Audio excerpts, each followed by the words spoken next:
সকল সাধুগুরু বৈষ্ণবের চরণে জানাই শত সহস্র কোটি প্রণাম। বহু দূর দূরান্ত হইতে আমার গৌর গোবিন্দের লীলারস আস্বাদন করবার নিমিত্তে হে কৃষ্ণ ভক্ত জনা শ্রীমতী রাধারানী প্রাতঃকালীন লীলায় বলে গেলেন, সখীরে আমার ভগবানের কথা আমি কি করে তোদের বলবো রে সখী, কেননা আমার গোবিন্দ তো আমায় একটি মাত্র বদন দিয়েছে। এই একটি বদনে তো গোবিন্দের কথা বলা সম্ভব নয়। আমার গোবিন্দ যদি আমায় সহস্র বদন দিতেন তাহলে হয়তো কিঞ্চিত পরিমাণ বর্ণনা করলেও করতে পারতাম। হরি বল।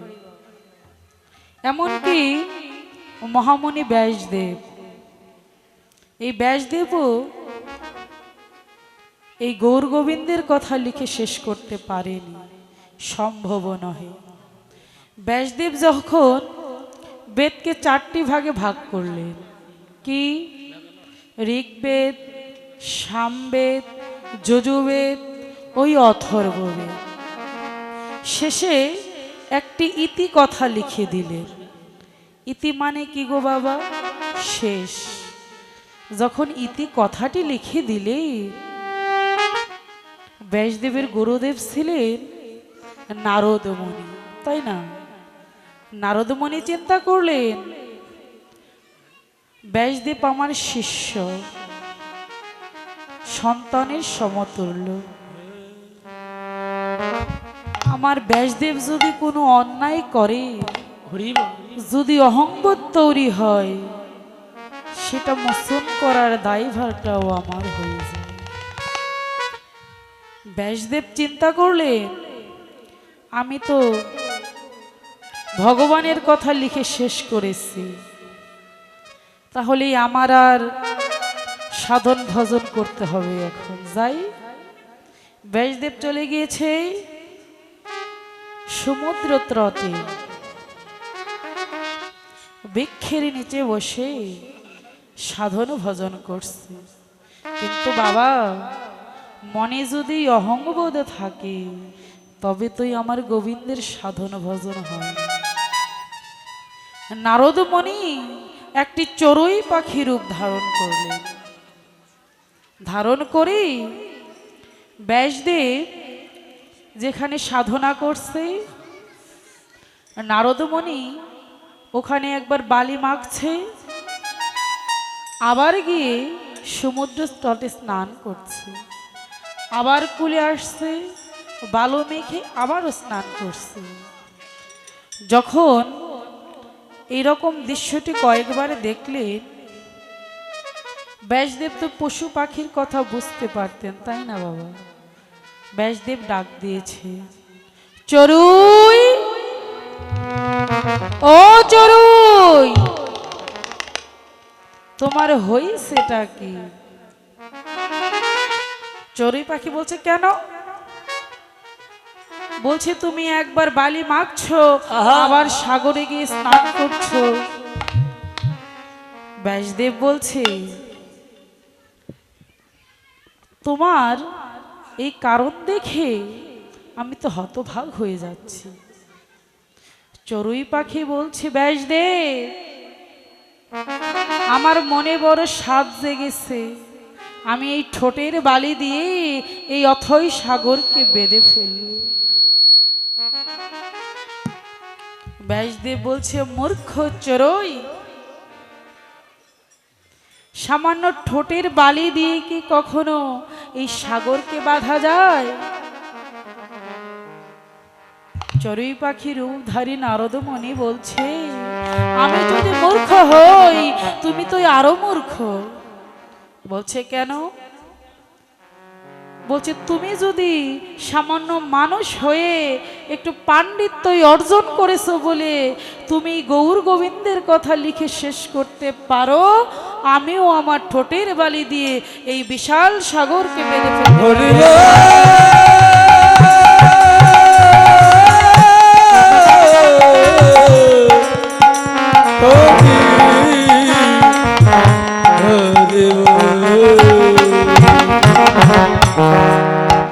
ব্যাসদেবের মনে চেতনা ফিরে এসেছে। সত্যই তো, যেই ভগবানের কথা কখনো বলে লিখে শেষ করা যায় না, আমি কি করে সেটা ইতি লিখিলাম। বাড়িতে গিয়ে কপালে হাত দিয়ে বসে আছে।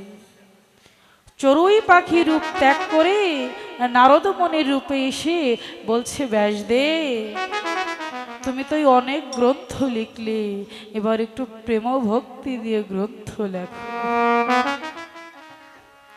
তাই সর্বশেষ গ্রন্থটি কি লিখলেন? শ্রীমদ্ ভাগবত গীতা। গীতা হচ্ছে বিসর্জক শাস্ত্র, আর শ্রীমদ্ ভাগবত গীতা হচ্ছে প্রেমরস পাত্র। হরি বল। এই ভগবত কথা, অমৃত কথা বাবা কার কাছে দেবে যদি সোনার পাত্র না হয়? কেননা সিংহের দুধ যেন স্বর্ণপাত্রে না রাখা যায়, তা ফেটে যায়, নষ্ট হয়ে যায়, তাই না বাবা? তাই এই যে লীলা কথা, অমৃত মাখা এই কথা, এই ভাগবত গ্রন্থ কার হাতে দেবে? সে আর কেউ নয়, ব্যাসদেবের পুত্র শুকদেব। এই শুকদেব এই ভগবত কথা নিয়ে গিয়েছিলেন রাজা পরীক্ষিতের কাছে। আমরা সকলেই জানি রাজা পরীক্ষিতের অভিশপ্ত ছিল 7 দিনের মধ্যে মৃত্যু হবে। হরি বল বাবা। শুধু কি রাজা পরীক্ষিতেরই 7 দিনের মধ্যে মৃত্যু হবে? আমাদেরও হয়ে যাবে, তাই না? কেননা শুক্রবার আজকে, তাই তো এই 1 সপ্তাহ পর আবার শুক্রবারই হবে। তাই বাবা সময় থাকতে থাকতে একবার হেমদঙ্গে বাহু তুলে বলনে বল হরি বল, হরি বল, হরি বল।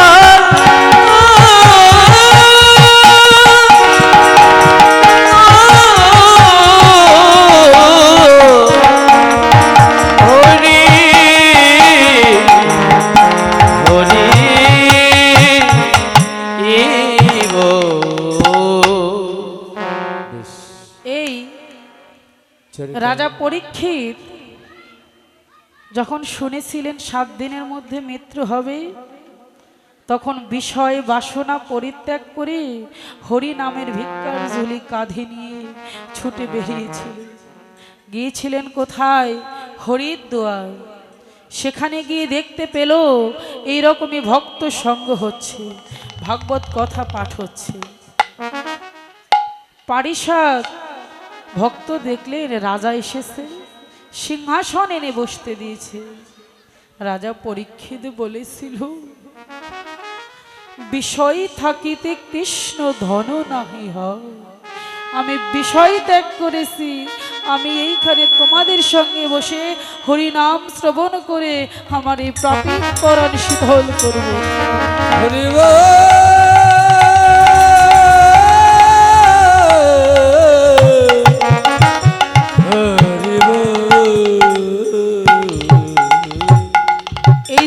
দেখবেন যেখানেই হরি নাম সংকীর্তন হয় নিচে জায়গা করা হয়, তাই না? চেয়ারও থাকে, তবে নিচে জায়গা করা হয় কেন? নিচে বসলে প্রেম ভক্তির উদয় হয়ে যায়, তাই না বাবা? কীর্তনিয়া যেমনই কথা বলুক, কেননা কৃষ্ণ কথা তো মধুর কথা। তো এখন যে পালাটি আমাকে দেওয়া হয়েছে উত্তর গোষ্ঠ লীলা। ভগবান 64 প্রকার লীলা করেছিলেন। ভগবান শুধু 64 প্রকার নয়, অনন্ত কোটি প্রকার লীলা করে গেছেন। শুধুমাত্র 64 প্রকার লীলাটা লিপিবদ্ধ করা হয়েছে। তো এই 64 প্রকার লীলার মধ্যে 2টি হচ্ছে পালা, একটি আসার পালা, একটি চলে যাওয়ার পালা। তো এখন দিয়েছে আমাকে উত্তর গোষ্ঠ লীলা। লীলা পরিবেশনকালে অনেক ভুল ত্রুটি হবে, সুরে তালে ছন্দে ভুল হবে। আপনারা নিজ কন্যা ভগিনী মনে করে আমার দৃষ্টিতে দেখবেন। জয় জয় নিতাই গৌরী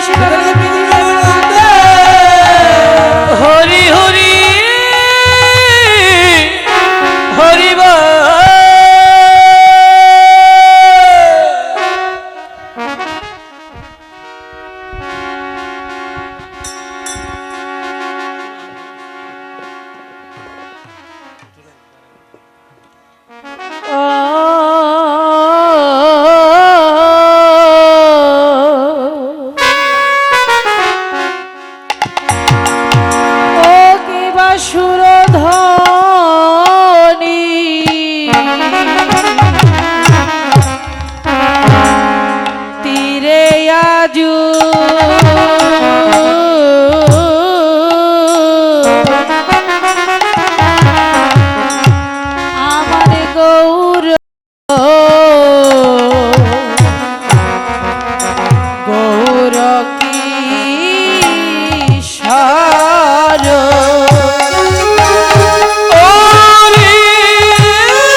আজু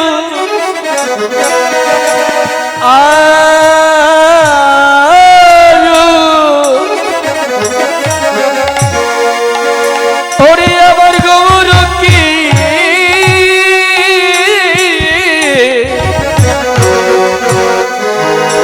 ওরে আমার গৌর কি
গণ মিলি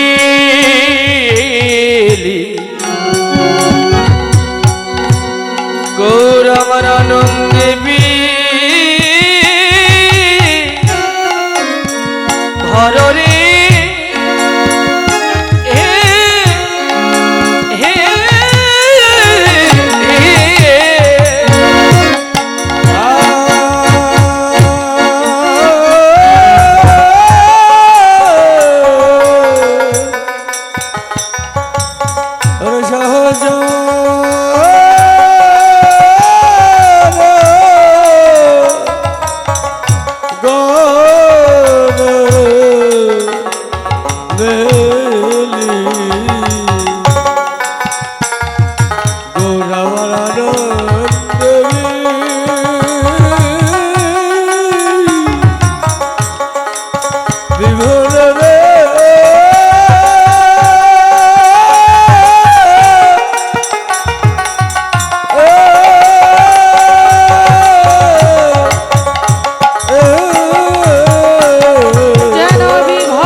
মহাপ্রভু নদিয়া বিহারী গৌর হরি গৌর হরি সচি মাতার নয়নের মণি নয়ন মনি বিষ্ণু প্রিয়ার প্রাণবল্লভ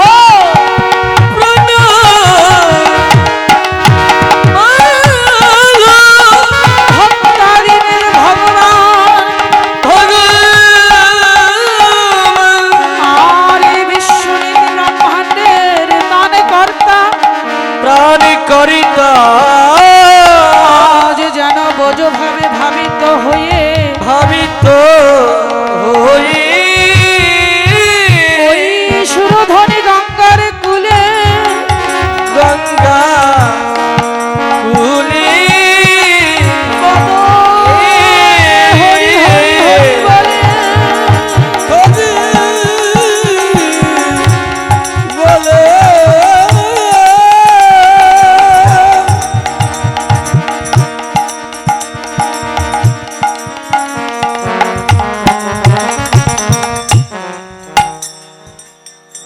শ্রীমান মহাপ্রভু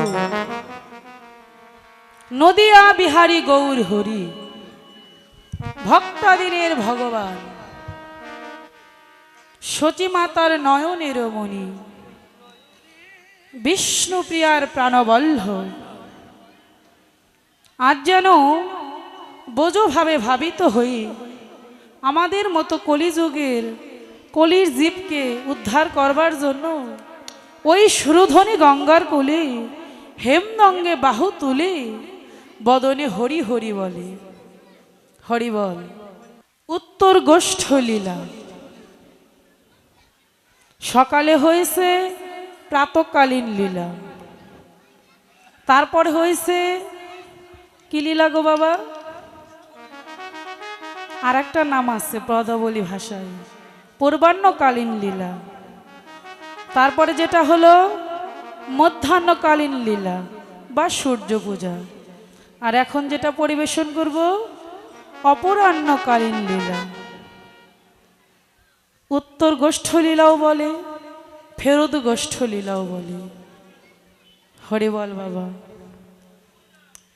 এই যে উত্তর গোষ্ঠ লীলা কখন হয়ে যায় জীবের হরি বল বাবা মানুষ যেদিন শেষের ঘুমাই যায় যখন তুলসী তলা উত্তর শিহরণে মাথাটা রাখে উত্তর দিকেই বা কেন মাথা রাখে বাবা কেননা উত্তর দিকটা হচ্ছে মোক্ষদ্বার মোক্ষদ্বার বৈকুণ্ঠদ্বার তাই উত্তর দিকেই মাথা রাখে হরি বল উত্তর গোষ্ঠ লীলা আমাদের কবে হয়ে যাবে জানো জানো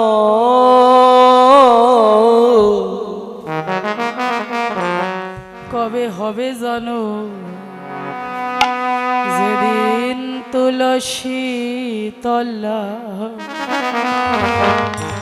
সে যে বিদায়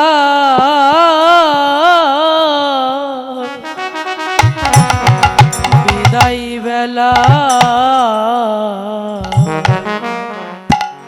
ও যে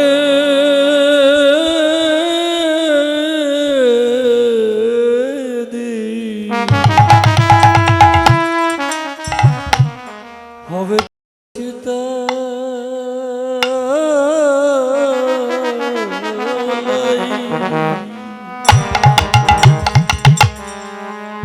বিদায়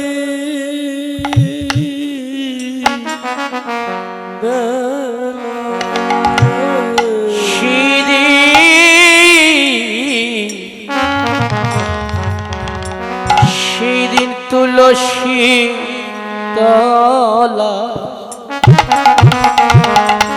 শির বিদায় বেলা ওরে যেদিন খাঁচা ছেড়ে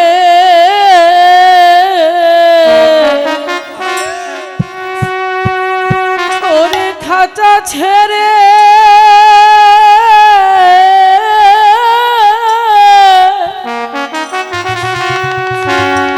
পাখি চলে যাবে সেদিন তুলসী তলা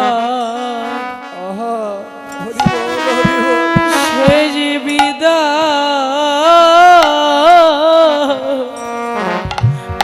বিদায় বেলা যেদিন খাঁচা ছেড়ে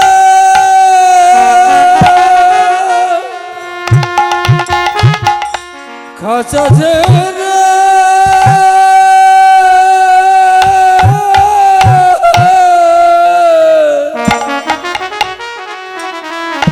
পাখি বলা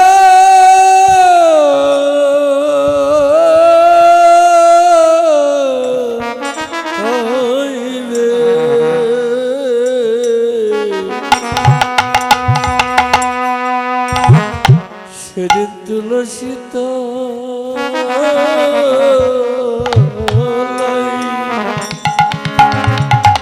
হবে সেদিন বিদায়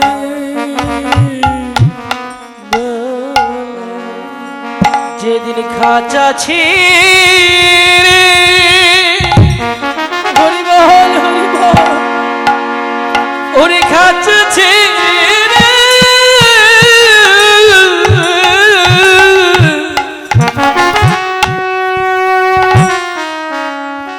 পাখি উড়ি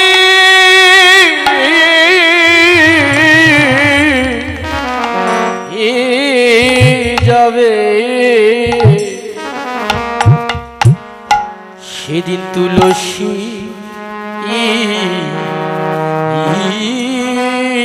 তলা শেষ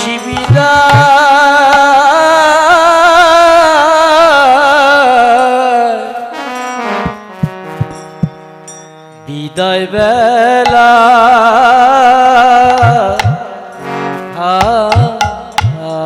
যেদিন ভবলীলা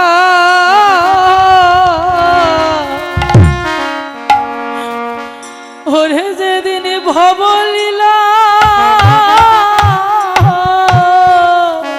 ভবলীলা সাঙ্গ হবে সাঙ্গ হবে সেদিন তুলসী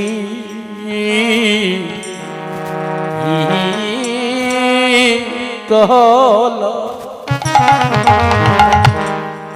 শেষ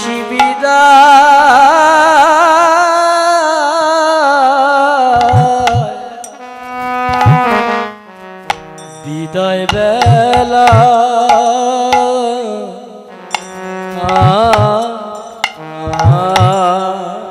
যেদিন ভবলীলা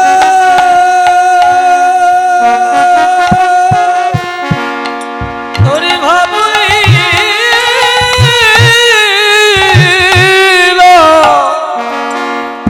ওরে সঙ্গ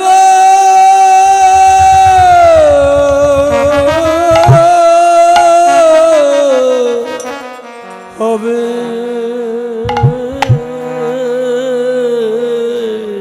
সেদিন তুলসী তলা শেষ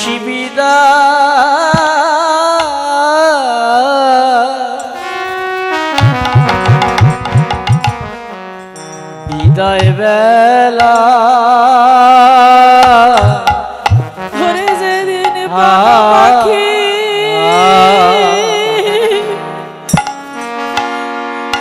ওরে প্রাণ পাখি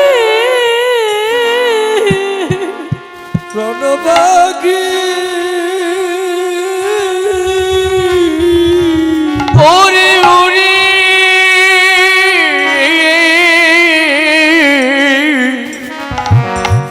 যাবে সেদিন তুলসী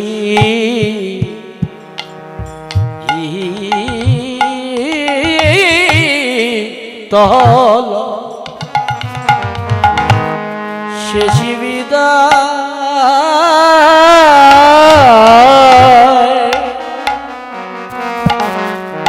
বিদায় বেলা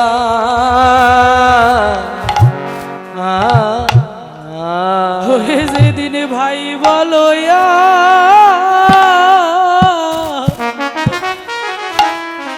আরে বন্ধু বলো কেউ থাকিবে না সেদিন তুলসী যেতে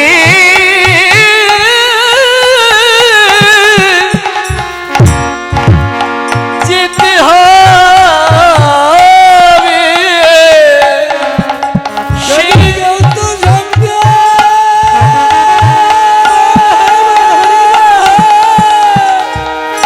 ওরে কেউ তো সঙ্গে যাবে যাবে না রে। সেই দিন একা একা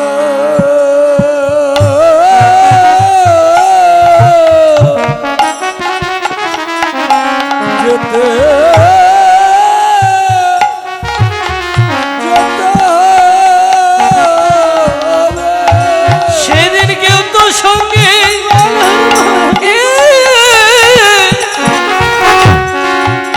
হরে যাবে না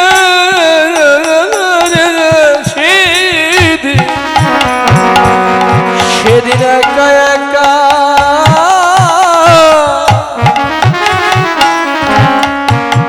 যেতে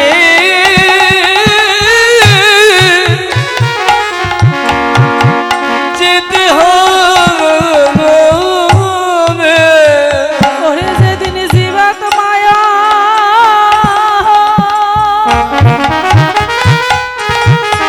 ওরে জীবাত মায়া পরমাত্মার মিলন হবে সেদিন একা একা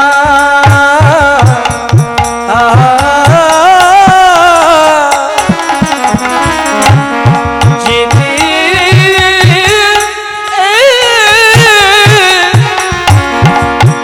যেতে হবে মেরে জীবন মায়া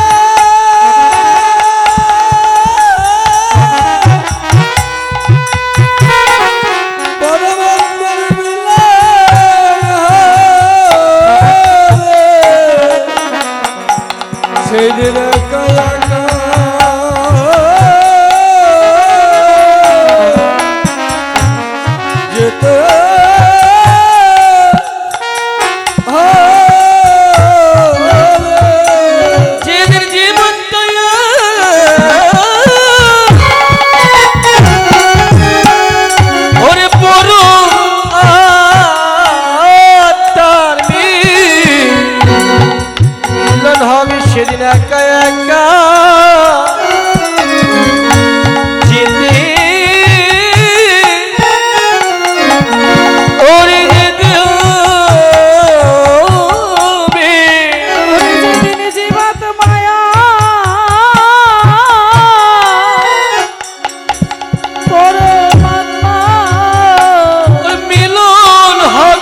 সেদিন আমাদের উত্তর গোষ্ঠ লীলা হয়ে যাবে।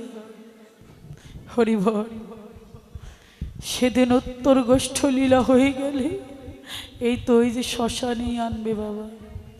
হরিবল বাবা, আমরা অনেকে মনে করি শ্মশানে যেতে নেই, অনেকেই বলি, কিন্তু বাবা শ্মশান কিন্তু আসলে অনেক পবিত্র জায়গা, যেখানে দেবাদিদেব মহাদেবের স্থান হয়।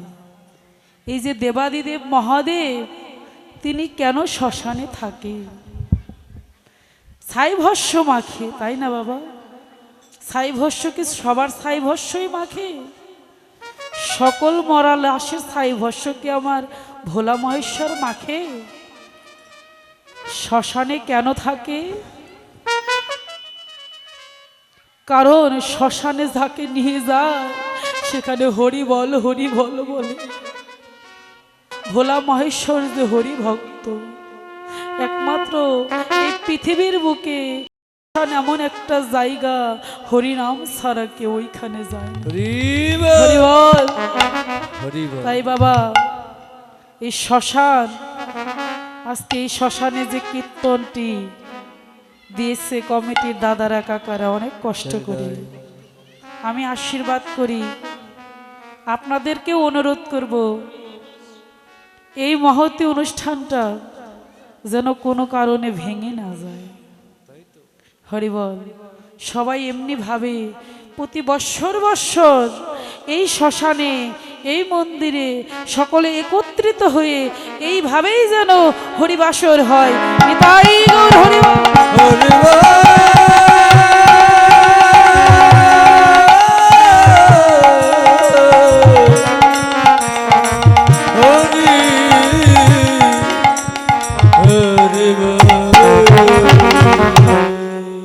আজকে গৌরাঙ্গ মহাপ্রভু খেলা খেলছেন, কি বিনোদ খেলা।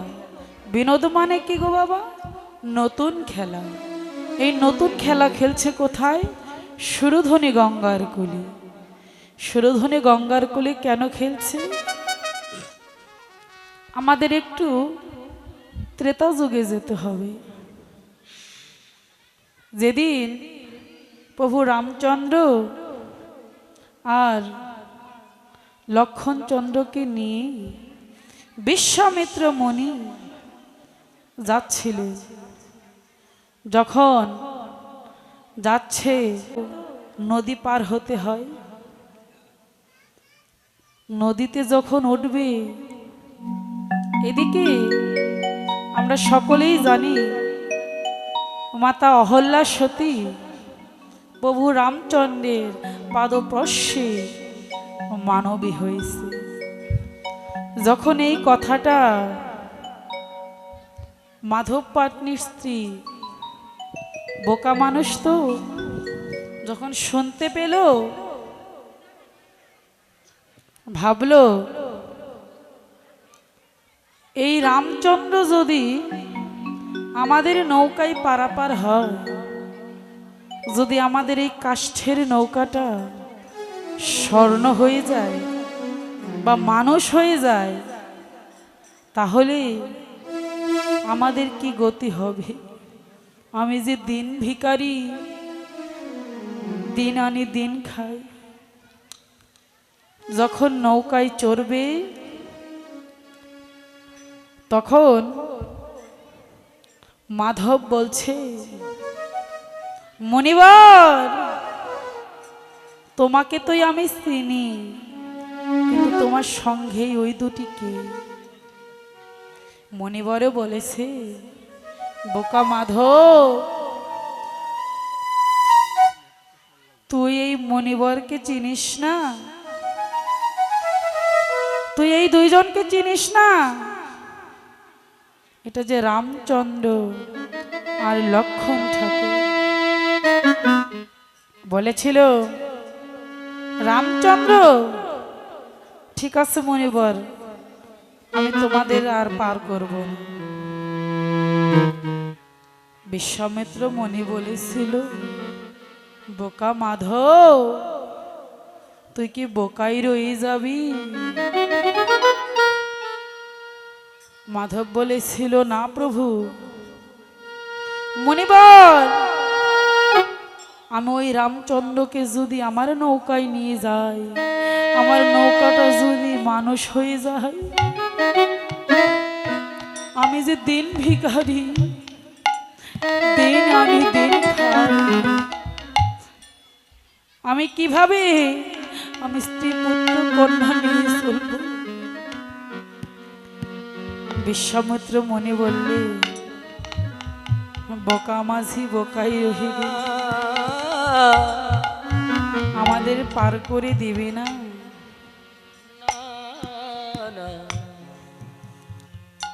বলছে ঠিক আছে, পার করতে পারি, তবে ওই চরণ দুটো যেন আমার নৌকায় লাগে না।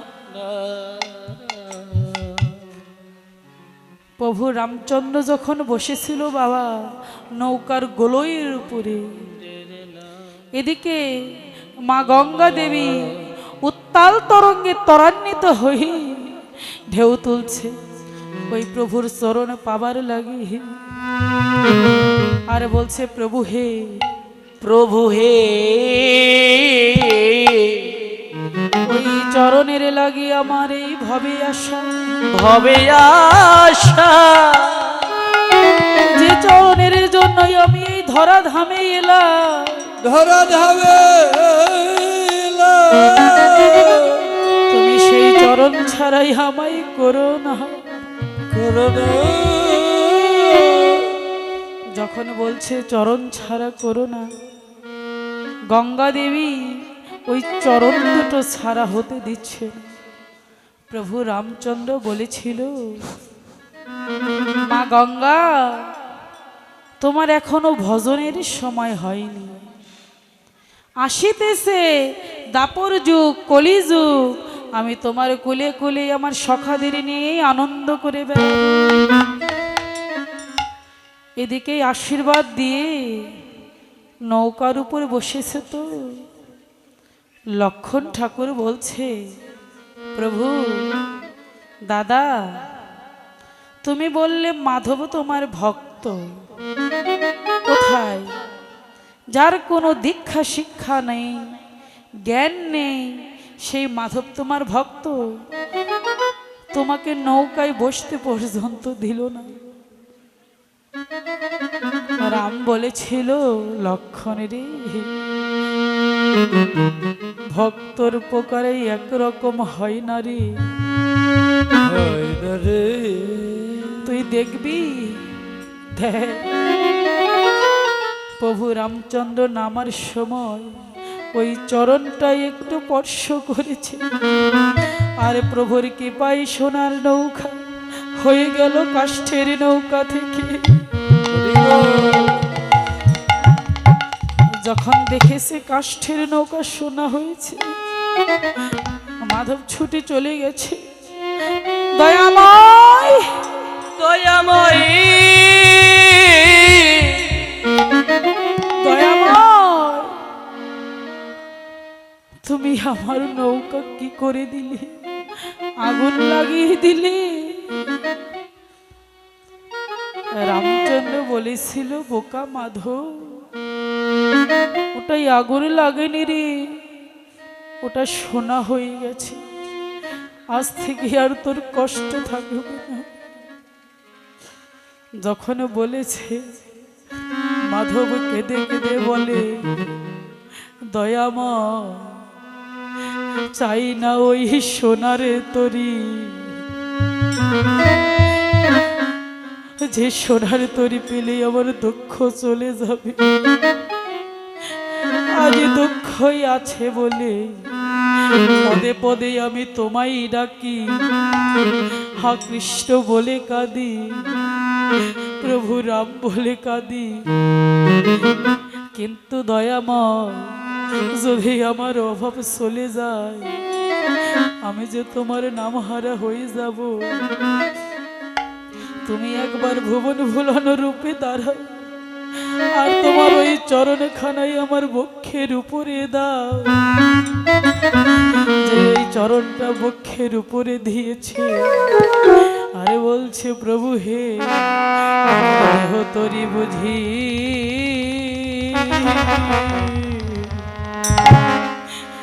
সোনা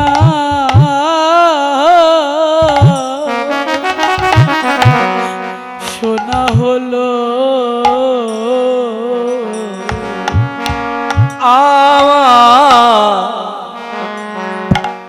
আমার দেহ ও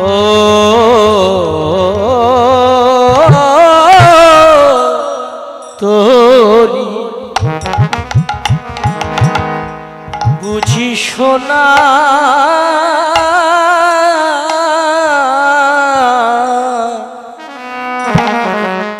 সোনা হলো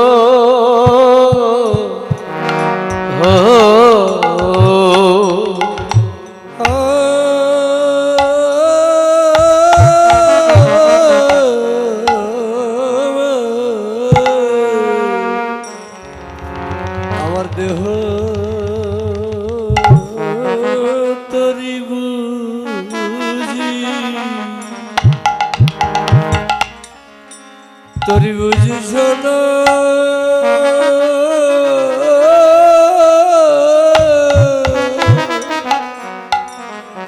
শোনা হলো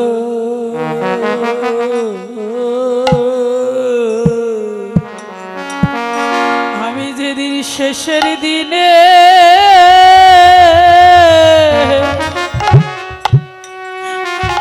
দাঁড়াইব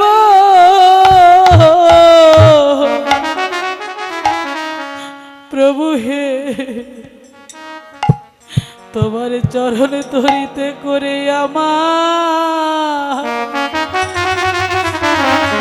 আমায় পার করে করে দিও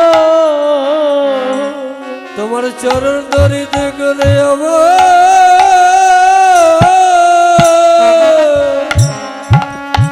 পার করে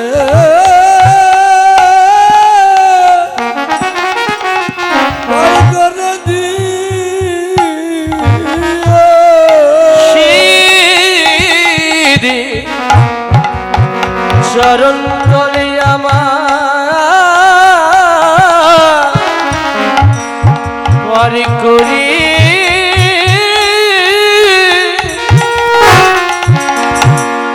পারি করি দিও আমি আগেই তোমার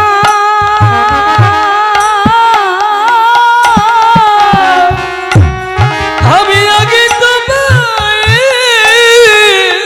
বলে রাখি গোবিন্দ হে আমায় সেই শেষের দিনে বান্ধব তুমি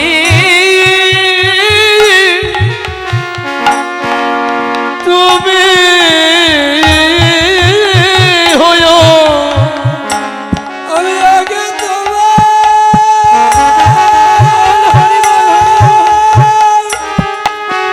আমি আগে তোমায় বলে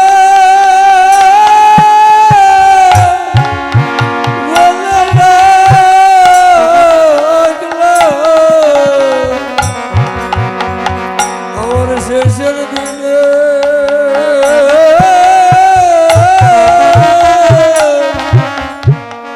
পার করে দিও আমি আগে থেকে